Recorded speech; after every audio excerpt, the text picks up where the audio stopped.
Welcome to ILTV Security Brief. I'm Khaled Ben David. Each week, we focus on the latest developments in security and defense relating to Israel and the Middle East, impacting on this region and beyond. And we start with our top items of the past week. IDF forces advance into Gaza City, carrying out airstrikes and operations in the outlying areas of Zaytun, Sabra, and Shajia as they aim to seize full control of Hamas's last stronghold in the Strip. In South Gaza, Israel apologizes for an errant airstrike on Khan Yunis' El Nasser hospital that reportedly killed 20, including 5 journalists. Israeli security sources say there is concern that 1 or 2 of the Gaza hostages are in life-threatening condition after President Trump suggests of those still alive, there may be less than 20. Prime Minister Netanyahu approves the resumption of Israeli participation in negotiations for a ceasefire and hostage release agreement amid reports that Chief of Staff Eyal Zamir is in favor of approving a deal now.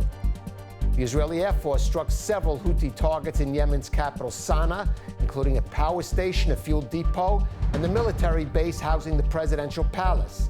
The strikes come after the Houthis had launched a missile using a cluster warhead banned under international law, parts of which struck a home in central Israel after breaking up in mid-flight. Israel said it is ready to withdraw IDF troops from Lebanon if the Lebanese government proceeds with the program it approved of disarming Hezbollah's forces. The announcement also follows Lebanon's release of Salam Abu Hussein, an Israeli Arab held there after crossing the border a year ago. Syrian President Assad al-Shara confirms his country is in advanced talks with Israel to reach new security understandings, as U.S. envoy to Damascus Tom Barak met with Prime Minister Netanyahu to advance a deal. This as the IDF continues to carry out raids in southern Syria, seizing arms, including guns, anti-tank weapons, and explosive devices. And now our big story. Wars are sometimes not won or lost just on the battlefield, but in the rooms and corridors of power where leaders determine the fate of nations. While on the Gaza front, the IDF continues to make advances against Hamas in its push to take total control of the entire Strip, it comes at the cost of growing international pressure on Israel to wrap up the conflict. The Israeli government is now once again weighing a new offer for a temporary ceasefire and hostage release deal that could lead to a permanent truce, even as Prime Minister Netanyahu continues to insist he will pursue the war until total victory over Hamas. But will he have enough time to do that, especially from his one steadfast and indispensable ally, U.S. President Donald Trump? Well, here's what President Trump had to say this week. It's a terrible situation over there, terrible, terrible situation. But it's coming to a head, it's coming to an end. I think within the next 2 to 3 weeks, you're going to have a pretty good conclusive ending. Well, joining us now for more on this and other issues is one of Israel's veteran diplomats, Ambassador Avi Pazner. He's Israel's former envoy to France and Italy. He also served in Washington as an advisor also to the former Prime Minister Yitzhak Shamir. Mr. Ambassador Avi, thank you for joining us. Thank you for having me, Caleb. Good to be here. Now, you heard what President Trump said, wrapping up in 2 or 3 weeks. I don't know how realistic that is, but the way, as we're speaking, the White House is starting to hold meetings today on what they say is the post-war situation in Gaza. They seem to be pushing a quicker timetable than perhaps the Israeli government, Prime Minister Netanyahu, has intended. You know, with Trump, it is always difficult to know. He says so many things, and you have to be able to take the serious one from the not serious one. But he repeated 2 or 3 times the 2-3 week scenario, so maybe there is something in that. But clearly, it seems to be, whatever the actual timetable is, putting pressure on the Israeli government to hurry it along. I think so. I think you are right. You know, he repeats that he doesn't like what he sees in Gaza. I don't like it either. But Trump may be pushing here for a resumption of the negotiation, not on a partial, because I said the partial is done with, but for a resumption on what could be called a comprehensive negotiations. And you saw, for example, Caleb, yesterday, the cabinet reunited without dealing with the question. Without Right, the dealing with Security Cabinet meeting, Yeah. and reportedly did not actually address the current offer on the table from Hamas or how to move forward. Absolutely. So maybe they're waiting for something else.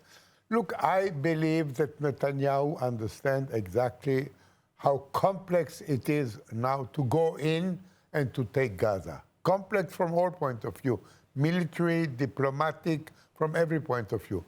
The only backing he has in the world is Donald Trump. So if Donald Trump decides that he wants to do something within the next few weeks, something in order to avoid Israel going on into Gaza, Netanyahu, I believe, will be very happy to follow suit. All right, though, it will cause some perhaps political problems for him. But as you said, he needs President Trump because it does seem the international pressure is ratcheting up on Israel. We've seen some unprecedented moves, including from some of the countries you served, France recognizing a Palestinian state. We see even a staunch ally like Germany now talking about an arms embargo, and Israel has received some significant arms from Germany. How do you, as someone who served in Europe and is certainly familiar with that theater, assess just how serious the situation is? Caleb, we cannot turn our head away and say nothing happens in Europe. The situation is extremely difficult, Caleb, in all of Europe. Not only the two countries you mentioned. Those are important countries. It's not less serious in Great Britain, in Spain, in Holland, in Norway, where they disinvest from Israel. The dream of BDS. Caleb, the situation in Europe is dramatic. I use that word carefully because I know Europe. I've served in also other countries, not as an ambassador. But I've shown our situation in Europe is dramatic, and we have to pay attention because those are not enemies of Israel. Those are countries that usually liked Israel very much. We have to think very deeply about how a push towards taking Gaza, the city, would affect our position in Europe. I can already see the beginning of calls for sanctions against Israel. There's not yet any sanction apart of a little private university. So we have to be careful, Caleb. We cannot ignore those who have been our allies for 76 years. And we have to take that into account. And I agree with you. Yes, there are political problems here. Pressures from Smotrich, from Ben-Gvir. Agreed. There are things more important. And we have to be aware that the public opinion in Europe is today turning against Israel. Right. At the same time, Prime Minister Netanyahu insists he is staying on the course with his goals of the war, of course, to free the hostages, but also to eliminate Hamas as a power in Gaza. As I said, the White House talking about now the day after in Gaza, something that people have urged Prime Minister Netanyahu to address. How do you see that playing it out? A lot of people say you would need to have, for example, some of the Arab states that have been reluctant to take a role, Egypt, Jordan, the Emirates, maybe even Saudi Arabia taking part. Do you see any realistic chance of that happening? Look, first of all, I agree completely with the fact that we have to keep our goals on the war intact. We have to eliminate the control of Hamas in Gaza. We have to liberate all our hostages. It's evident. The question is, should we do it through military force or should we do it by negotiation? We can do it by a combination, by military pressure without going all out, but for the Hamas knowing that if they don't cooperate, then yes, they will pay a very heavy price. And also at the same time, keeping our Arab, I don't want to say allies because they're not allies, but those Arab countries who have ties with Israel, keep them on our side. not to antagonize, for example, Egypt by threatening to push Palestinians into Egypt. Be very careful about what the Saudis say, what the Emirates say, because yes, if we are to reach an agreement, the future of Gaza will be in the hands, I believe, of Arab states who will be ready to take control. It will be very complicated. It is not easy.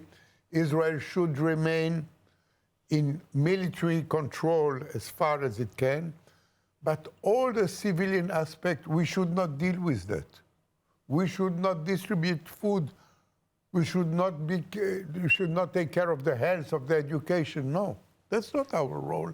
We have to take care of our security, to be in a place where we can say, okay, if things go wrong, we enter again.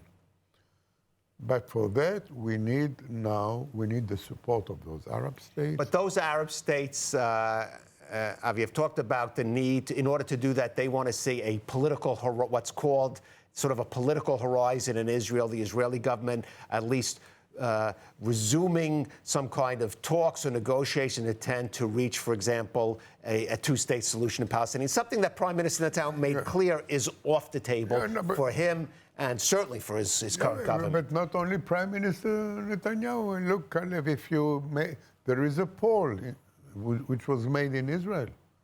80% of the population is against the Palestinian state. After the 7th of October, is that surprising?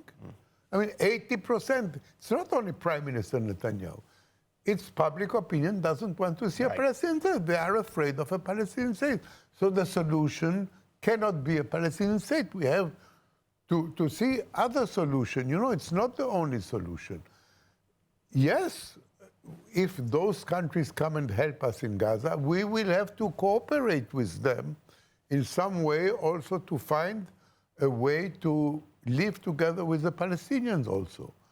It will be complicated, but I think we have to look at the long run. This is not a thing which is going to go away in a year or two.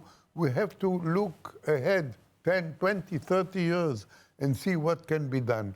And again, the 7th of October was a awakening call. We have to be on our guard all the time, and we have to be able to defend our security whenever needed. This is the most important. How exactly are we going to solve the Palestinian problem? I cannot tell you now. But I repeat, not in the way of forming a Palestinian state, which would constitute a threat to the security of Israel. Right. And I want to go back in. You talk about losing Europe. Just one point. We talked on the governmental side. You have been in close contact with the Jewish communities for some of the work you've done with some of the organizations that you've done. How do you feel about the security, for example, of the global Jewish community in light of some of the recent developments we've seen in the diaspora? I am concerned. You know, I see the rise of anti-Semitism. Look what's going on in Australia. Hundreds of thousands of people demonstrating when we know that Iran is behind those demonstrations and the government does nothing. Look what's happening in France. I think that Prime Minister Netanyahu was right to speak about the danger of anti-Semitism in France. You have 500,000 Jews who feel that they have lost their security. And it's in many other countries too. So there is a rise in many people don't make the difference between an Israeli and a Jew. You are a Jew, you are almost an Israeli, or you are for Israel. And I have been to Europe lately, and Italy, which was a country where there was no anti-Semitism. Today you hear remarks, also in the media. You understand? Germany. Right. I mean, Germany, you know, the one which should adhere until today for what it did to us, you hear voices critical. So, yes, we have to be careful about that. Right. And we have to help the Jewish community as much as we can. All right. Ambassador Pazner, stay with us because I do want to turn to another front now, Israel's northern borders and some historic developments there. Now, after Lebanon's government last week approved an unprecedented measure calling for the disarmament of Hezbollah by year's end, Israel responded in kind, under U.S. urging, saying the IDF would withdraw from the forward outpost it's maintained over the Lebanese border since the October 7th attack once the decommissioning of Hezbollah's weapons gets underway. But Hezbollah made clear this week it won't make that process easy. وهذا القرار الحكومي اتخذ تحت الإملاءات الأمريكية الإسرائيلية.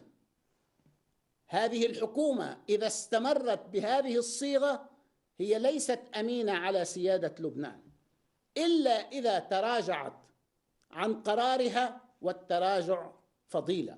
السلاح الذي أعزنا لن نتخلى عنه، والسلاح الذي يحمينا من عدونا لن نتخلى عنه. لن نترك إسرائيل تسرح وتمرح في بلدنا وتقتل المقاومين وتصادر الجنوب. Avi, clearly the U.S. wants to see a deal between Israel and Lebanon, and something that Israel perhaps would like to see and resolve that issue. But can it really count on the Lebanese government to take the weapons away and the Lebanese army from Hezbollah? You know, it will be very difficult. Let's not forget that Hezbollah has still an army of 50, is still the most powerful group in Lebanon. They still have 50 or 40,000 fighters. I mean, it's not easy. But it's true they are being cut off of their supply chain. They don't get arms from Iran. I don't know, maybe they get money in some way. But they are Hezbollah in a difficult situation. But you don't have another group in Lebanon which could take them on frontally if necessary. I don't see the Lebanese army doing that.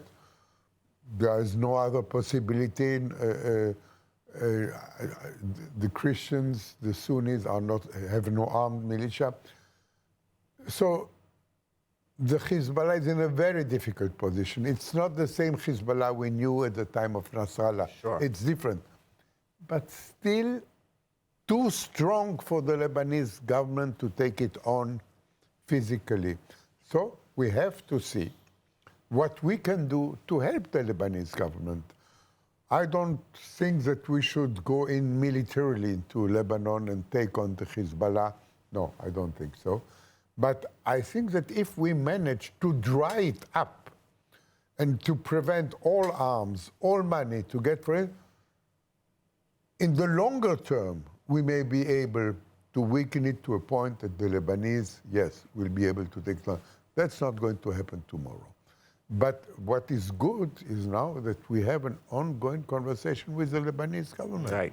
Not directly through the Americans, but this is a very fruitful conversation.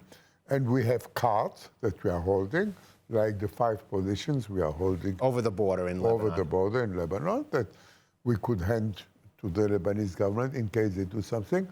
But what I can underline, there is a serious attempt by the Lebanese government. It's serious. Maybe they won't succeed, but it is serious because they understand that the Hezbollah, time and over again, had put them into trouble with Israel 3 or 4 times. Lebanese had to endure a war because of the Hezbollah, and they have enough of that. Will they be strong enough to get rid of the Hezbollah? That I don't know. Right, and then turning to Lebanon's neighbor Syria, even their development's even more dramatic because Israel, it was confirmed this week from President al-Shara, Israel is holding direct talks with Syria. The question a lot of people are asking, though, is can Israel trust President al-Shara, who comes from a jihadist background? And even if they could trust him, does he really have control over Syria? That's a big question. And, but you know, Caleb, the very fact that Israelis and Syrians are talking, this is a first. A first. It's a direct talks like that. Right. Derma went to Paris to talk with the foreign minister. I know that at army level, there are exchanges between Israeli officers. I mean, for someone like you who served in governments that tried to talk with Syria, and it always failed, it always had to be indirectly, this must be really a startling development. Here it went like that. It was a little item in the news, a little item. Ron Dermer met the Syrian foreign minister in Paris. It's historic. That's a big story. Right. Now, your question is right. Is Ashara capable of holding its engagement? We don't know. And this is why we continue for the time being with our military presence in Syria, on the Hermon, in the Golan, in the Syrian Golan, just to make sure. And look what happened to our Druze allies there, and that we had to threaten to intervene. So in Syria it is complicated, but we have to be happy that for the first time we talk to them, and I hope we will continue to talk to them. And it's a phenomenon that we are not talking to most of the Arab countries. Right. We are, even with the Saudis we are talking, also not publicly. This is something that we have to be very happy about and to do everything to conserve. Right. I think with all the unfortunate news, for example, on the Gaza front, I'll just end this noting, people don't realize this is a historic era for Israel in terms of dealing with its Arab neighbors. Absolutely historical. And people don't realize that we are so, busy with Gaza. We don't realize that maybe something they need happening. the historical diplomatic perspective that you bring with you. You need a lot of years for that. Ambassador Avi Pazner, thank you for joining us on ILTV Security Brief. And now a final word. This month, the IDF announced the achievement of a significant milestone. Last year, over 5,000 women were recruited to and now serve in combat roles, a tenfold increase from a decade ago. This represents a quarter of the some 20,000 females who enlisted in 2024 and were proven to be physically and mentally fit enough for frontline duty. These women are serving along the borders of Egypt and Jordan, in Judea and Samaria, and yes, carrying out operations in Gaza, some in commanding ranks. This means that some 20% of active service combat soldiers are now female. It's a remarkable advancement for gender equality and a stunning rebuke to those officials, including some politicians and former army officers, who just a few years ago argued against putting women in combat roles. There's no question that the October 7th attack was a turning point in public attitudes on this issue. Women serving in the IDF, police, and border police were among those who acted heroically that day. And afterwards, the resilience of those female soldiers taken alive by Hamas, especially the 5 IDF field observers who offered to return to active duty after they were freed in a hostage deal, answered those who had argued it was too risky putting women in situations where they could fall captive to the enemy. Above all else, women power turned out to be a key component in answering the Army's severe manpower shortage. But as impressive as the surge in female combat recruitment has been, there are limitations when it comes to it filling every role needed by the IDF. Earlier this year, Chief of Staff Eyal Zamir canceled a pilot program to train women to serve in combat mobility units, citing a lack of basic physical requirements to carry out certain required tasks, including evacuating wounded soldiers from the battlefield. It may be that in the future these deficiencies can be answered by technological advancements. In the meantime, though, this is why, despite the impressive rise in female combat recruitment, the IDF still needs, in the coming years, to draw on the young men from the growing ultra-Orthodox Haredi sector. The October 7th attack, the ensuing Gaza war, and the assault on Israel from multiple fronts have proven that the Jewish state must draw on all its resources to defend itself, including those sectors of the population which in the past were given exceptions to mandatory military duty. Israel's women have answered that call, and perhaps now it's Haredi youth and the rabbis and politicians who lead that community should look to their Jewish sisters for inspiration. They should heed the words of the biblical prophetess Devorah, who rallied the Israelites to arms against their Canaanite enemies. If you go together with me into battle, I will go too, the Israelite General Barak told Devorah. The time is well due for the Israelis who don't yet serve in the IDF to follow the brave Devorahs of today into battle.